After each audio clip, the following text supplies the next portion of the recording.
All of us working on Clandon have come to be more and more astonished by how much the building teaches us about how an early 18th century country house is made, how great houses like this came to be. I often talk about the idea that if you haven't been to an 18th century building site, Clandon is as close as you can get. At the heart of the new vision for Clandon is really exploring and telling the story of that making. We're all really familiar with that idea of upstairs, downstairs, and here at Clandon the upstairs is the downstairs. We can see it all in one look, and that's so powerful. Looking around me now, I can see the efforts of so many people: bricklayers, blacksmiths, lime makers, lime burners, clay brick makers. John Michael Risebrook's behind me. For me, it's almost like being given a code to understand every other 18th century house I visit. So I can see what's behind the amazing silks and all those kind of hand-block wallpapers and all those kind of things that divert our eyes. Our vision now is to really bring the interiors of Clandon back to life, working with the remarkable broken raw beauty that they have today. We're wanting to put a contemporary roof on Clandon so we continue to get this amazing light coming in.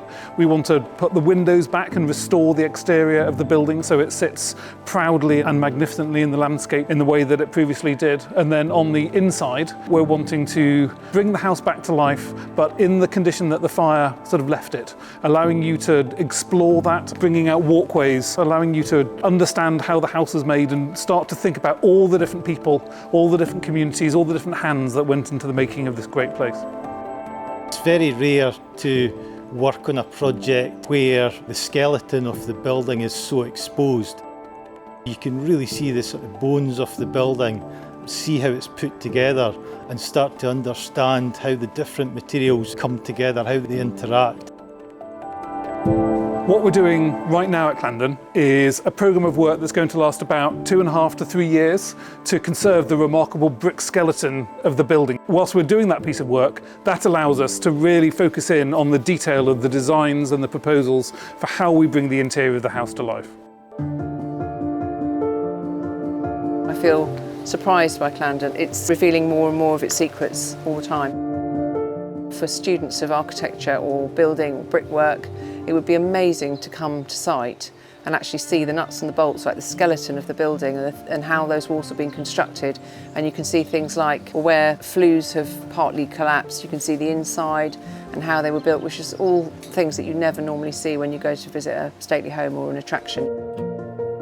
I think the significance of a historic building can change over time. Things happen within the development of a building at various points in history, and that sometimes changes what is significance and how you might present that significance within the building. I really hope that in the future people can come and enjoy and understand the building, perhaps in ways that it wasn't possible to understand before the project. In the weeks and months after the fire, the shock was so great for us all that I think it was obvious that we would want to try and put back what we'd lost here at Clandon. And we really explored that, but with new research and getting to know the house as it is now, we gradually realised how special this is and how much it has to offer us, not just in terms of understanding the bricks and the mortar and the physical appearance of the house, but just the kind of awe-inspiring nature of it, its aesthetic and poetic quality, which is really moving. It wouldn't have been so special for me to come and work on this building as a fully complete building. It's such an unusual thing.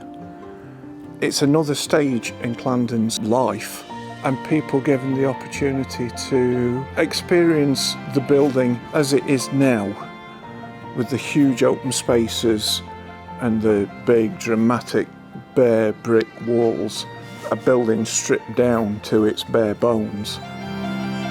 We'll actually have the light, and the light from above will allow us in a way to look at the sculpture in new ways, to appreciate the spaces in new ways, and in a way to appreciate the layers by which this extraordinary, brilliant, amazing building by Leone was designed and made. I think that the new vision that we have for Clandon is absolutely right. It doesn't cover up the wonder that we see today here. It allows the house to tell us its stories, to uncover the story of its making.